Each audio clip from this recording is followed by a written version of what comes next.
Hello everyone, good morning সকলকে and welcome to my YouTube channel study with Mou. Students, তোমাদের upcoming WB, KP constable, WB SSC, group C, group D এবং NM GNM এক্সামের জন্য কিছু গুরুত্বপূর্ণ GK question answer নিয়ে চলে এসেছি। তোমরা পুরো ভিডিওটি স্কিপ না করে দেখতে থাকো। তো চলে আসলো এখানে আমাদের ফার্স্ট কোশ্চেন। প্রথম ভারতীয় মহিলা যিনি অলিম্পিকে পদক পেয়েছিলেন। অপশন এ আছে আরতি সাহা, অপশন বি পিটি উষা, অপশন ডি সি আছে কর্ণম মালেশ্বরী, অপশন ডি আছে অঞ্জু বেবি জর্জ। তো এদের মধ্যে কে ভারতীয় অলিম্পিকে প্রথম পদক পেয়েছিলেন? কোনটি হবে এখানে আমাদের আনসার? তো এর আনসার আমরা এখানে নেব অপশন সি কর্ণম মালেশ্বরী প্রথম ভারতীয় মহিলা যিনি অলিম্পিকে পদক পেয়েছিলেন। নেক্সট কোশ্চেন, নিম্নলিখিতদের মধ্যে একটি বৃহত্তম স্টেডিয়াম কোনটি? Option A Wankhede stadium, option B Feroz Shah Kotla stadium, option C Green Park stadium, option D আছে ইডেন গার্ডেন। কি হবে এর আনসার? বৃহত্তম স্টেডিয়াম কোনটি হবে এদের মধ্যে? তো এর আনসার এখানে আমরা নেব অপশন ডি ইডেন গার্ডেন। কলকাতার ইডেন গার্ডেন বৃহত্তম স্টেডিয়াম। নেক্সট কোশ্চেন দেখে নেব, কোন শহরে প্রথম এশিয়ান গেমস অনুষ্ঠিত হয়? Option A Beijing, option B Tehran, option C আছে Tokyo, option D New Delhi. কোন শহরে প্রথম এশিয়ান গেমস অনুষ্ঠিত হয়েছিল? কি হতে পারে এর আনসার এখানে? তোমরা জানলে অবশ্যই কমেন্টে জানিয়ে দেবে। এর আনসার এখানে আমরা নেব অপশন ডি নিউ দিল্লিতে হয়েছিল প্রথম এশিয়ান গেমস অনুষ্ঠিত। নেক্সট কোশ্চেন দেখে নেব, গ্রিন পার্ক স্টেডিয়াম কোথায় অবস্থিত? Option A Jamshedpur, option B Kanpur, option C আছে Patiala, option D Cuttack. Green Park stadium কোন জায়গাতে অবস্থিত? এটা কি হবে এর আনসার? তো এর আনসার এখানে আমরা নেব option B Kanpur. Green Park stadium কানপুরে অবস্থিত। চলো দেখে নেওয়া যাক আমাদের নেক্সট কোশ্চেন কী আছে। প্রথম মহিলা দাদা সাহেব ফালকে পুরস্কার পেয়েছিলেন যিনি? Option A Nargis Dutt, option B Ashapurna Devi, option C Devika Rani, option D আছে মহাশ্বেতা দেবী। কোন মহিলা প্রথম দাদা সাহেব ফালকে পুরস্কার পেয়েছিলেন? তো এর আনসার কিন্তু এখানে আমরা নেব অপশান সি দেবিকা রানী। দেবিকা রানী প্রথম মহিলাদের মধ্যে প্রথম দাদা সাহেব ফালকে পুরস্কার পেয়েছিলেন। নেক্সট কোয়েশ্চেন দেখে নেব, মিকি মাউস কার্টুন চরিত্রটির স্রষ্টা কে? অপশান এ আছে নারায়ণ দেবনাথ, অপশান বি আছে ওয়াল্টার ডিজনি, অপশান সি আছে Phil Davis, option D Alex Raymond. কে সৃষ্টি করেছিলেন এই মিকি মাউস চরিত্রটির? কী হবে এর আনসার? তোমরা জানলে অবশ্যই কমেন্টে জানিয়ে দেবে। আমরা এর এখানে আনসার নিয়ে নেব option B Walter Disney Mickey Mouse চরিত্রটি সৃষ্টি করেছিলেন। নেক্সট কোয়েশ্চেন দেখে নেব, তামাশা কোন রাজ্যের বিখ্যাত নৃত্য? Option A Karnataka, option B Kerala, option C Maharashtra, option D আছে পাঞ্জাব। তো তামাশা কোন রাজ্যের বিখ্যাত নৃত্য? কী হবে এর আনসার? কোনটি হবে? তো এর আনসার এখানে আমরা নিয়ে নেব অপশান সি মহারাষ্ট্রের একটি বিখ্যাত নৃত্য তামাশা। অপশান সি এখানে আমাদের আনসার হয়ে যাবে। চলো দেখে নেওয়া যাক আমাদের নেক্সট কোয়েশ্চেন কী আছে। নেক্সট কোয়েশ্চেন, 1906 খ্রিস্টাব্দে জাতীয় কংগ্রেসের কলকাতা অধিবেশনে কে সভাপতিত্ব করেন? Option A Dadabhai Naoroji, option B Annie Besant, option C আছে লালা লাজপত রায়, অপশান ডি চিত্তরঞ্জন দাস। তো জাতীয় কংগ্রেসের কলকাতা অধিবেশনে 1906 খ্রিস্টাব্দে কে সভাপতিত্ব করেছিলেন? কি হবে এর আনসার? এর আনসার এখানে হয়ে যাবে অপশান এ দাদাভাই নৌরোজি সভাপতিত্ব করেছিলেন। নেক্সট কোয়েশ্চেন দেখে নেব, বিরজু মহারাজ কোন নৃত্যশৈলীর সাথে এখানে নৃত্য হবে? নৃত্যশৈলীর শিল্পী ছিলেন? Option A Kuchipudi, option B Manipuri, option C Kathak, option D আছে ওড়িশি। তো কোন নৃত্যের সাথে যুক্ত ছিলেন বিরজু মহারাজ? এর আনসার এখানে আমরা নেব অপশান সি কত্থক নৃত্যের শিল্পী ছিলেন বিরজু মহারাজ। নেক্সট কোয়েশ্চেন দেখে নেব, সিলিকন ভ্যালি কিসের জন্য বিখ্যাত? অপশান এ সিলিকন উৎপাদন, অপশান বি নদী উপত্যকা, option C computer software, option D আছে পরিবেশ সংরক্ষণ। সিলিকন ভ্যালি এখানে কোনটি এর আনসার হবে?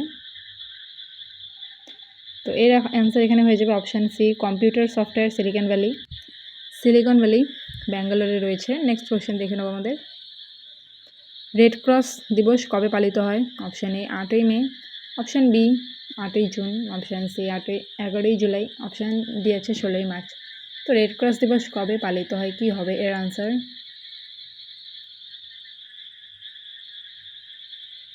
এর আনসার এখানে হয়ে যাবে অপশান এ 8ই মে বিশ্ব রেড ক্রস দিবস পালিত হয়ে থাকে। চলো নেক্সট কোয়েশ্চেন দেখে নেব কি আছে। আধুনিক অলিম্পিক গেমস কত সালে শুরু হয়?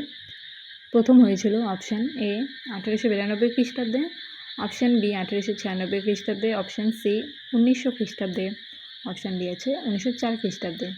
তো আধুনিক অলিম্পিক গেমস কত সালে হয়েছিল, কী হবে এর আনসার? তোমরা জানলে অবশ্যই কমেন্টে জানিয়ে দেবে। এখানে এর আনসারটি নিয়ে নেব অপশান বি 1896 খ্রিস্টাব্দে আধুনিক অলিম্পিক গেমস অনুষ্ঠিত হয়। নেক্সট কোশ্চেন, প্রভু গ্রন্থি বা মাস্টার গ্ল্যান্ড হলো কোনটি? এখানে কোনটিকে প্রভু গ্রন্থি বা মাস্টার গ্ল্যান্ড বলা হয়? অপশান এ অ্যাড্রিনাল গ্রন্থি, অপশান বি পিটুইটারি গ্রন্থি, অপশান সি থাইরয়েড গ্রন্থি, অপশান ডি আছে হাইপোথ্যালামাস। তো প্রভু গ্রন্থি এখানে হয়ে যাবে অপশান বি পিটুইটারি গ্রন্থিকে বলা হয়ে থাকে। নেক্সট কোশ্চেন দেখে নেব, ঘাত হলো এক প্রকার। অপশান এ স্কেলার রাশি, অপশান বি ভেক্টর রাশি, অপশান সি স্কেলার এবং ভেক্টর উভয়, অপশান ডি আছে কখনো স্কেলার রাশি বা কখনো ভেক্টর রাশি। কী হবে এর আনসার? ঘাত এক প্রকারের কি? এর আনসার এখানে আমরা নেব অপশান বি, ঘাত হলো এক প্রকার ভেক্টর রাশি। বি হয়ে যাবে এখানে আমাদের আনসার। চলো দেখে নেব আমাদের নেক্সট কোশ্চেন কী আছে। শব্দের তীব্রতার একক হলো কোনটি? Option A bel decibel, option B আছে ohm, option C coulomb, option D আছে ভোল্ট। তো কোনটি হবে এখানে আনসার শব্দের তীব্রতার একক? তো এর আনসার কিন্তু এখানে আমরা পেয়ে যাবো অপশান এ বেল ডেসিবেল। শব্দের তীব্রতার একক হলো বেল ডেসিবেল। চলো নেক্সট কোশ্চেন দেখে নেবো কী আছে। ন্যাশনাল স্টক এক্সচেঞ্জ কোথায় অবস্থিত? Option A Delhi, option B Pune, option C Mumbai, option D Chennai. কী হবে এর আনসার? ন্যাশনাল স্টক এক্সচেঞ্জে অবস্থিত। তো এর আনসার কিন্তু এখানে আমরা নেব অপশান সি মুম্বাই অবস্থিত ন্যাশনাল স্টক এক্সচেঞ্জ। অপশান এখানে আমাদের সি হয়ে যাবে আনসার। চলো নেক্সট কোশ্চেন দেখে নিই, সংবিধানের কোন ধারায় সমতার অধিকার রয়েছে বা ঘোষণা করা হয়েছে? অপশান এ 14 থেকে 18 নং ধারা, অপশান বি 18 থেকে 22 নং ধারা, অপশান সি আছে 20 থেকে 25 নং ধারা, অপশান ডি 30 থেকে 35 নং ধারা। সংবিধানের কোন ধারায় রয়েছে সমতার অধিকার? কী হবে আনসার? তোমরা জানলে অবশ্যই কমেন্টে জানিয়ে দেবে। তো এর আনসার আমরা এখানে নেব অপশান এ 14 থেকে 18 নং ধারায় রয়েছে। নেক্সট কোশ্চেন দেখে নেব, ভারতের কোন রাজ্যে প্রচুর পরিমাণে কয়লা পাওয়া যায়? Option A Madhya Pradesh, option B Jharkhand, option C Andhra Pradesh, option D আছে পশ্চিমবঙ্গ। তো কোথায় সবচেয়ে বেশি পরিমাণে কয়লা পাওয়া যায়? কী হবে এর আনসার? এর আনসার এখানে আমরা কিন্তু নেব অপশান বি ঝাড়খণ্ড। ভারতের ঝাড়খণ্ডে সবচেয়ে বেশি পরিমাণে কয়লা পাওয়া যায়। নেক্সট কোশ্চেন দেখে নেব, কোন রাজ্যের মধ্য দিয়ে কর্কট ক্রান্তি রেখা বিস্তৃত হয়েছে? Option A Bihar, option B Maharashtra, option C Manipur, option D আছে মিজোরাম। কোনটি হবে এখানে আমাদের আনসার? তো এর আনসার আমরা নেব অপশান ডি মিজোরাম। মিজোরামের মধ্য দিয়ে কর্কট ক্রান্তি রেখা বিস্তৃত হয়েছে। দেখে নেব আমাদের নেক্সট কোশ্চেন কী আছে। 20 নম্বর কোশ্চেন, আজকে লাস্ট কোশ্চেন। স্ম্যাশ কথাটি কোন খেলার সাথে যুক্ত? Option A tennis, option B volleyball, option C badminton, option D আছে হকি। স্ম্যাশ কথাটি কোন খেলার সাথে যুক্ত? কী হবে এর আনসার? তোমরা জানলে অবশ্যই কমেন্টে জানিয়ে দিও। তো এর আনসার আমরা এখানে নেব অপশান বি ভলিবল। স্ম্যাশ কথাটি ভলিবল খেলার সাথে যুক্ত। তো স্টুডেন্টস, কেমন লাগলো তোমাদের আজকে আমার এই ভিডিওটি? অবশ্যই তোমরা কমেন্টে জানাবে। ভিডিওটি ভালো লাগলে একটি লাইক করে দিও এবং এরকম আরও জিকে প্র্যাকটিস সেট পাওয়ার জন্য আমার চ্যানেলটি সাবস্ক্রাইব করে দিয়ে পাশে থাকা বেল আইকনটি ক্লিক করে দিও, ভিডিওটি শেয়ার করে দিও। Thank you.